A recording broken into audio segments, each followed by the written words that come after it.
చొప్పున నేను బతుకుతాను. నిర్ణయం అయిపోయింది. నిర్ణయం అయిపోయిన తర్వాత ఇంటికి రావాల్సిన పరిస్థితి వచ్చింది. సంతోషంగొచ్చాను. సంతోషంగొచ్చాను. నా బిడ్డలు పెద్దోళ్ళయ్యారు. వాళ్ళతో నేనుండాలి. అదే నా ఆశ. వాళ్ళని చూసుకుంటా ఉండాలి. అంతా దేవుని పనిలో వాడబడుతూ ఉండాలి. గబగబా ట్రైనింగ్ ఇచ్చేశాడు. ఒక సంఘాన్ని అప్పగించేశాడు. సంఘంలో కూర్చోబెట్టాడు. ఇక అంతే. ఈ జీవితాన్ని ఆ మలుపు తిప్పాడు. తిప్పినప్పటి నుంచి నా జీవితంలో ఇంతవరకు ఏ కీడు, ఏ కష్టము నన్ను ఏలుబడి చేయలేదు. దేవుని మహిమ కొరకు చెప్తున్నాను దయచేసి. గర్వం గాదు, అతిశయం గాదు. ఇంతవరకు దేవుని కృపా కాపుదలలో భద్రంగా మా బావమరిది గారింట ఉన్నారు. ఆయనకి నా జీవితం అంతా తెలుసు. ఏమి ఇంతవరకు ఏ ఏ తొట్రిల్లి జారిపడి ఓడిపోయిన పరిస్థితి నా జీవితంలో తేలా. నేను గాని ఇప్పుడు కలుపుకుంటున్న ఆంటీ గాని దేవునిలో స్థిరంగా, బలంగా నడుస్తున్నాం. ఏమీ జారటానికి వీలు లేకుండా ఆంటీ హెడ్ మిస్ట్రెస్‌గా ఈ జీవితాన్ని కాపాడుకుంటానే ఉంది.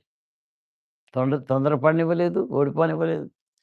ఎంత శుభ్రంగా, ఎంత సులభంగా ఈ జీవితాన్ని మనం దేవుని కొరకు వాడుకోవాలో ప్రతి ఒక్కరూ ఈ మెట్టులోకి రావాలని దేవుడు ఎదురు చూస్తున్నాడు. ఎందుకంటే ఆయన ప్రత్యక్షత కొరకు మనం ఎదుర్కోవాలి.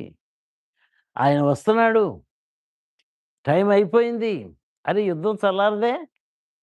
యుద్ధం పెరిగిపోతుందే గాని చల్లారదే. ఈ రోజుతో అయిపోయిందిలే ఒకడు జారుకున్నాడు అనుకుంటే లేదు ఎవరు జారుకోలా. ఆ! దొంగచాటున వచ్చి పొడుస్తున్నారు. బాంబులేసిపోతున్నారు. యుద్ధం ఆగదండి. ఆయన రాకడ సమీపిస్తుందండి. ఇంకా మనం కునికి నిద్రపోయే వారముగా ఉండొద్దండి. సిద్ధపడదాం. ఎందుకంటే ఆయన కృప తీసుకొస్తున్నాడు. కృప తీసుకొస్తున్నాడు. నీ పేరు పరలోకంలో రాయబడి ఉందని ఆ యొక్క జీవ గ్రంథాన్ని తీసుకురాబోతున్నాడు. జీవ గ్రంథంలో నీ పేరు వ్రాసుకొని ఉన్నాడు. ఆ పేరు అక్కడ రాయబడితే నిన్ను ఆపేవాళ్ళు ఎవరు లేరు. ఎప్పుడు ఎక్కడ నిన్ను ఎవరు ఆపలేరు. ఆ మహిమలో ప్రవేశించటానికి ఆ కృప నీ పట్ల ఆయన సిద్ధం చేశాడు. పరలోక విషయములలో ఎఫెసీ పత్రిక 1:3 పరలోక విషయములలో ఆత్మ సంబంధమైన ప్రతి ఆశీర్వాదము ఆయన మనకి అనుగ్రహించెను. ఎవడోయ్ ఈరోజు పగులాడబాక ఇచ్చేశాడు. ఈరోజు దయచేసి ఈ మాట వినండి. అసలైన పాయింట్ వస్తుంది. ఈరోజు మీరు నిర్ణయం తీసుకోండమ్మా. నిర్ణయం తీసుకోండి. ఈ దినము నుండి వెనుదిరిగి చూడను. అపవాదికి లోబడను. నా దేవుని కొరకే నా జీవితాన్ని జీవిస్తాను. ఆ నిర్ణయం కోసం ఎదురు చూస్తున్నాడు. నిర్ణయం తీసుకున్న రోజు నీ హృదయంలోకొచ్చి ఇక జారిపోకుండా, ఇక ఓడిపోకుండా కాపాడే బాధ్యత ఆయన మీద తీసుకుంటాడు. కానీ గొడవేంటంటే మనము నిర్ణయం తీసుకోవట్ల. నిర్ణయం తీసుకున్నా ఎట్లా తెలుసా? నేను ఉంటానా? ఉంటాను గాదు. నువ్వు బదులు ఏమైంది? నా దీర్ఘం వచ్చేసింది. నీ అనుమానము, అనుమానస్తులు పరలోక రాజ్యంలో ప్రవేశించలేరు.